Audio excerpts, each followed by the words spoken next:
आज पहली बार जिंदगी में पहली बार मैं उसी मंच में खड़ा हूं जहां में हमारे गृह मंत्री जी खड़े हैं और मैं गृह मंत्री जी को तोहफे में त्रिपुरा से दोनों सीट वर्ल्ड रिकॉर्ड मार्जिन से आपको और मोदी जी को देना चाहता हूं।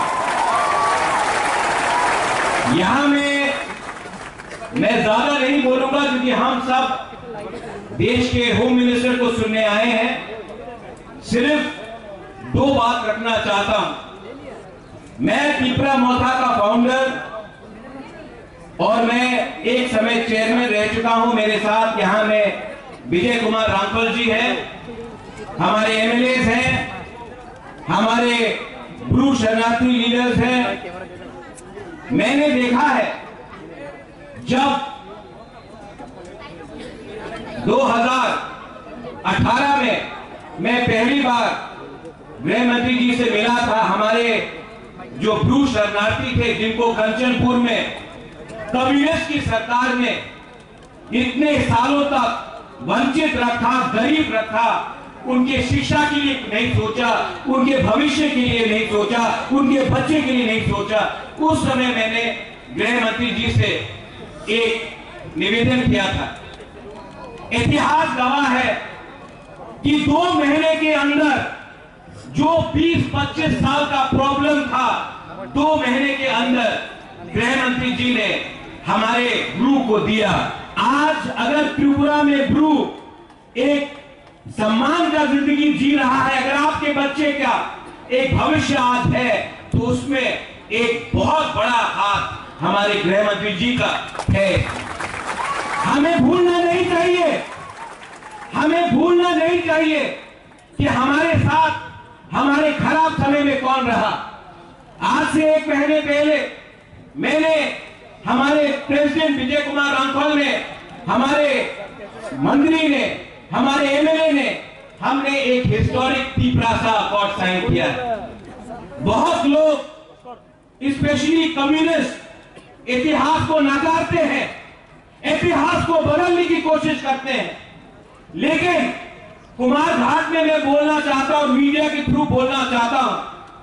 आज से 75 साल पहले महारानी कंचन प्रभा देवी ने देश के उस समय के होम मिनिस्टर हमारे सरदार पटेल के संग एक एग्रीमेंट साइन किया था। उसके बाद त्रिपुरा एक हिंदुस्तान का अटूट अंग बना।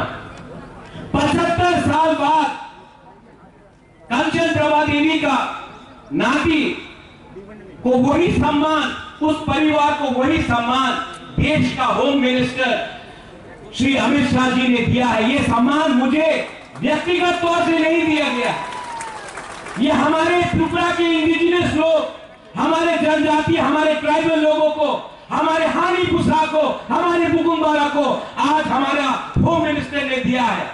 ये शांति से मिला है। आज से पूरे नॉर्थ ईस्ट में आप देखेंगे जब भी किसी को कुछ प्राप्त हुआ, ये वायलेंस से हुआ, झगड़ के हुआ, बंदूक से हुआ। इस बार ना किसी का घर जला है, ना किसी की मृत्यु हुई है, ना कहीं में आतंकवाद हुआ है। आज शांति से हम त्रिपुरा के जनजाति, इंडिजिनस, हानी पुसा को और स्थानीय लोगों को आगे ले जाना चाहते हैं।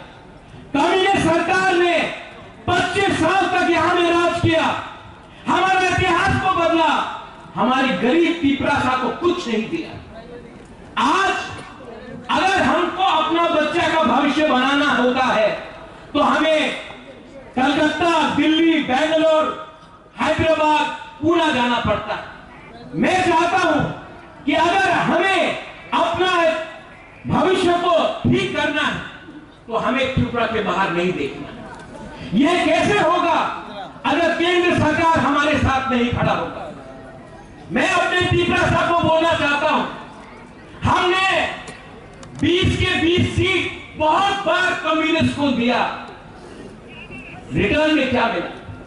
गरीबी, बेरोजगारी, भूख, शिक्षा कहीं नहीं, कहीं में पीने के लिए, पानी के लिए हमें 5-5 किलोमीटर चलना पड़ता था। आज समय आया है कि हम अपने दुश्मन को, जिसने हमें वंचित रखा, जिसने हमें नॉर्थ ईस्ट में सबसे गरीब अगर कोई जनजाति है तो वो त्रिपुरा का है, किसने रखा है वो समझिए, किसने आज हमें इस स्थिति में रखा है और उसका जवाब इस इलेक्शन में आप दीजिए। मैं यहां में अपनी बहन के लिए वोट मांगने नहीं आया, मैं यहां में अपने लोगों को एक अच्छा भविष्य देने के लिए, अपने नेक्स्ट जनरेशन को एक अच्छा कल देने के लिए बात करने के लिए आया। मैं अंत में गृह मंत्री जी को एक छोटे भाई के तरीके से एक रिक्वेस्ट करना चाहता हूं। गृह मंत्री जी, आपने हमें बहुत दिया है, हम आभारी हैं और हम चाहते हैं कि आप भी आज हमारे लिए और दो शब्द बोलिए, क्योंकि कम्युनिस्ट ने एक अफवाह फैलाया हुआ है कुछ नहीं मिलेगा, और मैं बोलता हूं सब कुछ मिलेगा, सबको मिलेगा। मैं ये निवेदन करके अपने लोगों को बोलना चाहता हूं, 19 तारीख वेस्ट त्रिपुरा में, 26 तारीख ईस्ट त्रिपुरा में, यहां में एक मैसेज आप भेजिए कि त्रिपुरा अब कम्युनिस्ट के हाथों से निकल चुका है और एक नया कल बनाना चाहता है। यही मैं बोलकर अपने सबको धन्यवाद बोलना चाहता हूं। तीपरासा दफा आयुक्त लोखों, तीपरासा जाति आयुक्त लोखों, भारत माता की जय, और त्रिपुरा के सब लोगों को मेरा बेलाय बेलाय नो हम भाई खोलों का धन्यवाद। Thank you.